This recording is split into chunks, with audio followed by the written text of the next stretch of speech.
When people think about the fall of the Roman Empire, they usually imagine barbarians at the gates, wars, or political conspiracies. Those were certainly important. But in reality, the collapse of great empires often begins from within before any external force brings them down. For Rome, one of the biggest sources of that internal weakness was its monetary system. For many years, Rome's main currency was the denarius.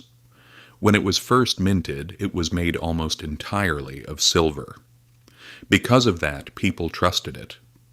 Soldiers received their salaries in denarii, merchants used it for trade, and ordinary people kept their savings in it. In short, the denarius was more than just money. It was a symbol of the people's confidence in Rome. However, as time passed, the empire's expenses continued to grow.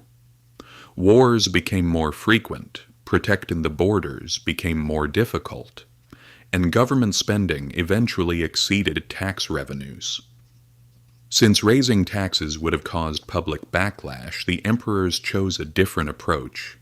They continued minting the same coins, but gradually reduced the amount of silver they contained.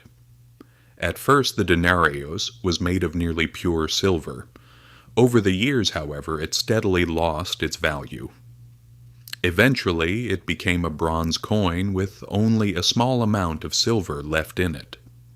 From the outside, it looked almost the same, but it is no longer worth what it once had been. As people began to notice this, everything started to change. Prices increased because the purchasing power of the currency was falling. Soldiers began demanding higher wages, while merchants refused to accept the devalued coins. Some insisted on being paid in gold, while others returned to the barter system. As people's trust in the currency declined, the empire's economic problems became even worse.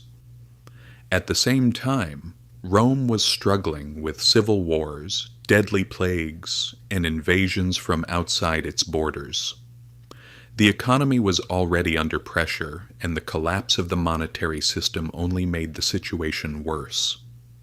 The government tried to solve the problem by fixing prices through law. However, when people no longer trusted the currency, this solution also failed.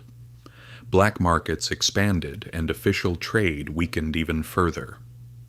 Later, Emperor Constantine introduced a more reliable gold coin known as the solidus. It remained in circulation for many years, but for the Western Roman Empire it was already too late. Confidence in the economy had been severely damaged, and the empire was never able to regain its former strength. Rome's story reminds us that money is more than just a tool for buying and selling goods. The value of a currency largely depends on the trust people place in it. Once that trust begins to disappear, the consequences are felt not only in people's wallets, but also in trade, government, and society as a whole. For this reason, many historians and economists have compared Rome's experience with later economic crises. Weimar Germany, Zimbabwe, and other periods of high inflation are often mentioned in these discussions.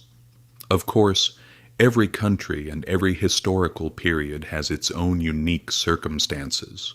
However, one lesson remains the same.